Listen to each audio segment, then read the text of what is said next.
I often hear atheists talk a lot about kind of the negative consequences of religion, but I feel like I almost never hear them even have any sort of conversation on the negative consequences of secularism or atheism.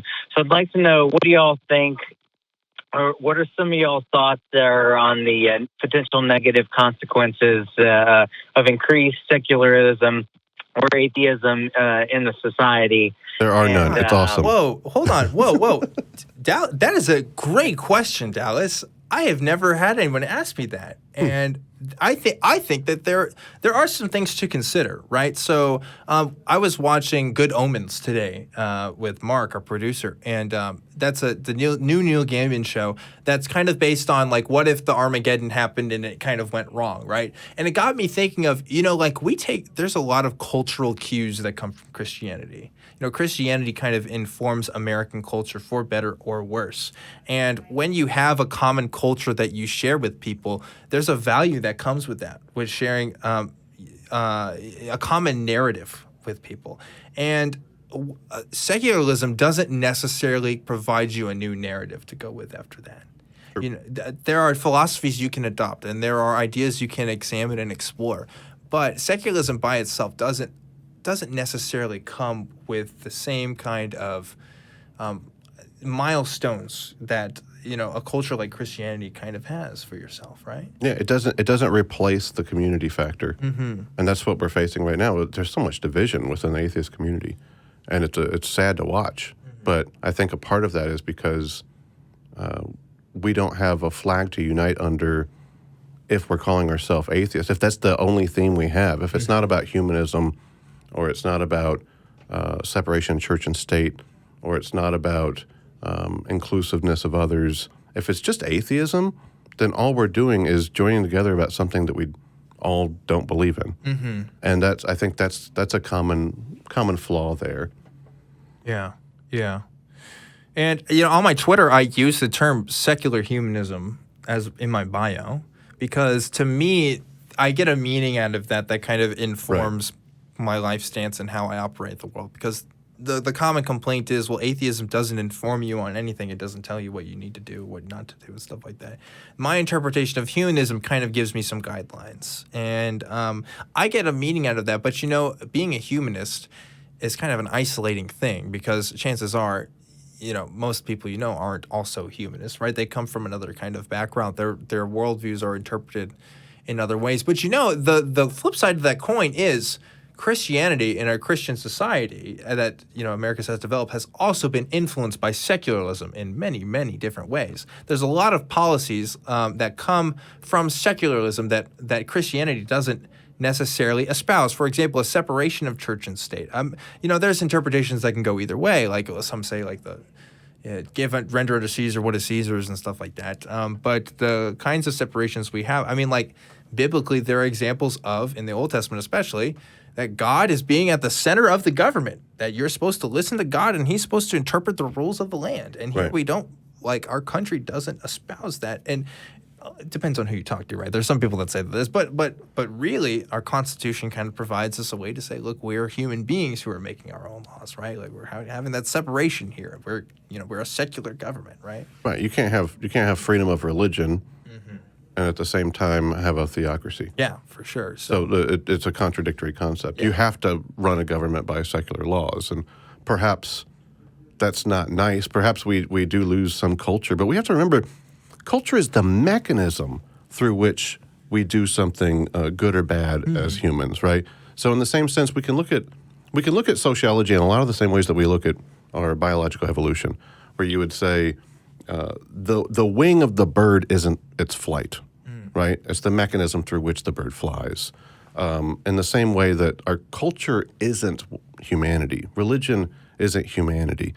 It's the mechanism that we used when we were stupider than we are now to get progress sociologically, right? So there are a lot of benefits that you can grab from Judeo-Christian Western culture. Turn the other cheek. That's a pretty cool one. Yeah. If not follow to the extreme, right? The golden rule, which isn't technically what Jesus said, but at least that's what we got through there, right? Sure. pretty cool concept. I always loved the story of the prostitutes. They were all going to stone her. And Jesus said, well, which one of you hasn't sinned? Let him throw the first stone. That's a beautiful concept, right? A lack of judgment. But it was through Jesus or through our culture that we were able to pass that message on. That's not the same as the message, right? So I don't know that we really lose anything other than the mechanism. That's a very utilitarian outlook on culture, you know? Like when I'm thinking of, like, again, I'm talking about this Neil Gaiman show, like the benefit that I get out of that show is the knowledge that I know about Christianity, the knowledge of the history of Christianity and the people's interpretations of that kind of text, that if Christianity was kind of gone tomorrow, that show really wouldn't exist, right? Because it's based off of Christianity. Like, it's based off of a history of the religion in our society and how people have interpreted that. And I'm sure the same goes for Muslim interpretations of society and Hindu interpretations of society that kind of give a relevance to people. I get relevance out of that show because I know about the religion that it's based off. And there's a I mean, it's entertaining. There's a value to it to some degree, but, you know. So can I jump back in here? Yeah, go for it. Hey, who's this? Yeah, don't let us take over Welcome this to entire Truth Wanted. conversation, Dallas. Yeah. Yeah, so I thought of Great about question. kind of I thought about 7 specific points. Whoa, that's way more points than either of us have thought of, so that's great. So I'll just, we probably don't have time to get into all this, but I'll just kind of just go through these general points and y'all can comment on whatever y'all want to. Perfect. So my first point was declining birth rates. Polls seem to suggest that atheists have the fewest children of any demographic. Number 2, when people become irreligious, they generally don't lose dogma. They simply trade one dogma for another, which is a problem. 3, decreased rates of happiness. Studies and polls seem to suggest that religious people are more happy than irreligious people. Number 4, decline in social fabric. I kind of hit on that a little bit, but yeah, I think the main problem with that is that when people leave church, that they don't generally have an equivalent to go to in the same kind of communal sense. Number 5, rise in authoritarian government. That's a whole probably hour conversation in and of itself. Number 6, more fatherless households. I think the promotion of the hookup culture is an invention of the secular world, not the religious world. And I think the consequences of that speak for itself. And then my final point is no uniting source for wisdom. And one curious question I would ask you two is that, what sources would y'all point to as a source for wisdom that provides you personally with wisdom? And there's one answer I won't accept. I won't accept just purely the answer that your life has provided you with all the wisdom you need, because A, that assumes that there aren't people who are wiser than you with experiences you can read about and point to, and B, there are plenty of people who have lived long lives that are complete fools. So Yeah. I'll throw it back at y'all. Okay, can I just say, props to being concise and making 7 points ahead of time before the call. Like, if every single call was like this one, this show would be a lot different.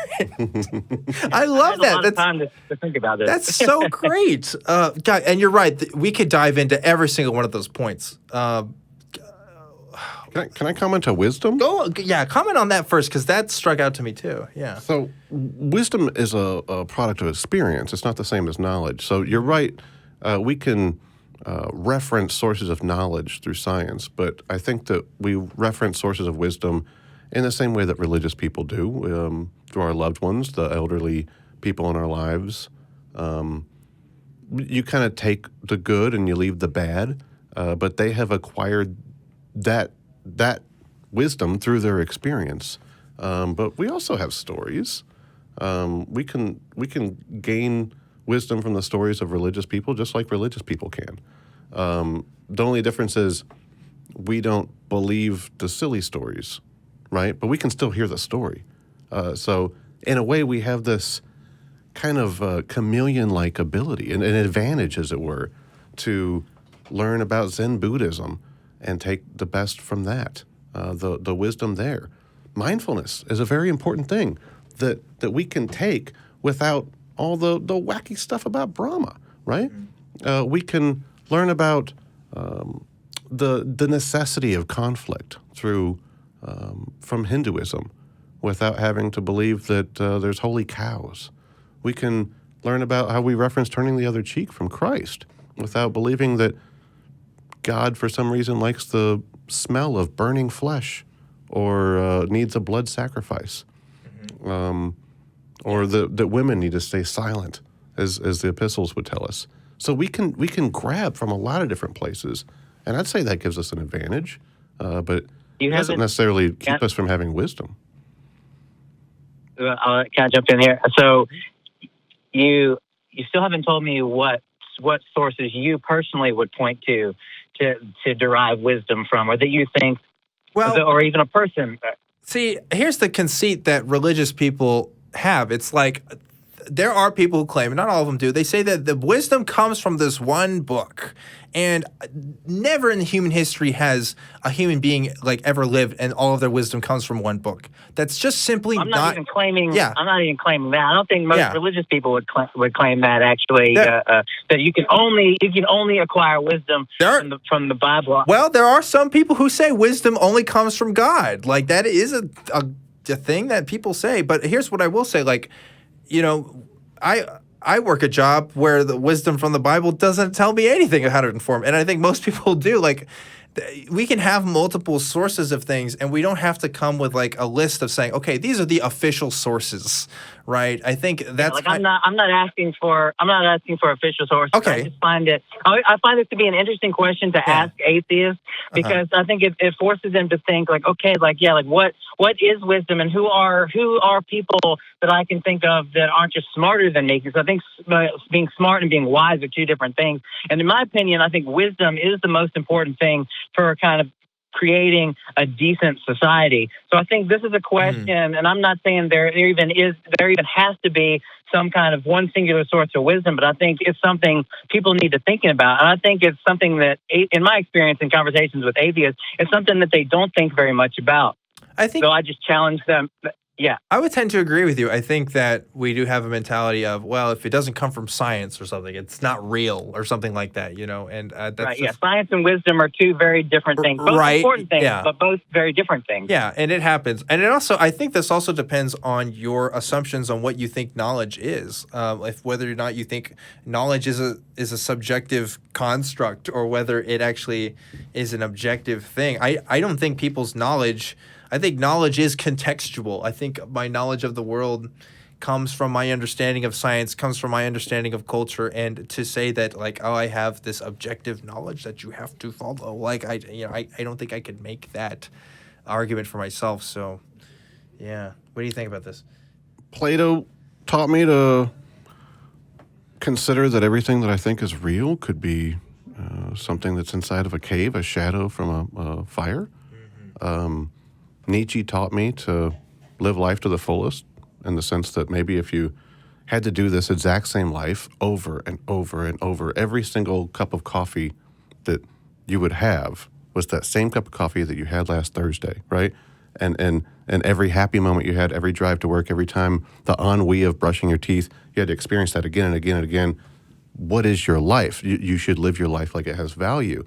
Rawls taught us that we can define ethics in a way that doesn't necessarily have to come from a single source, like Dan said, that we can kind of peer through it through the veil of ignorance and find a system that works for everybody. Lightning Hopkins said, don't give a woman everything she wants at one time. Well, we get wisdom from a lot of places, man, and they're all sources that I value.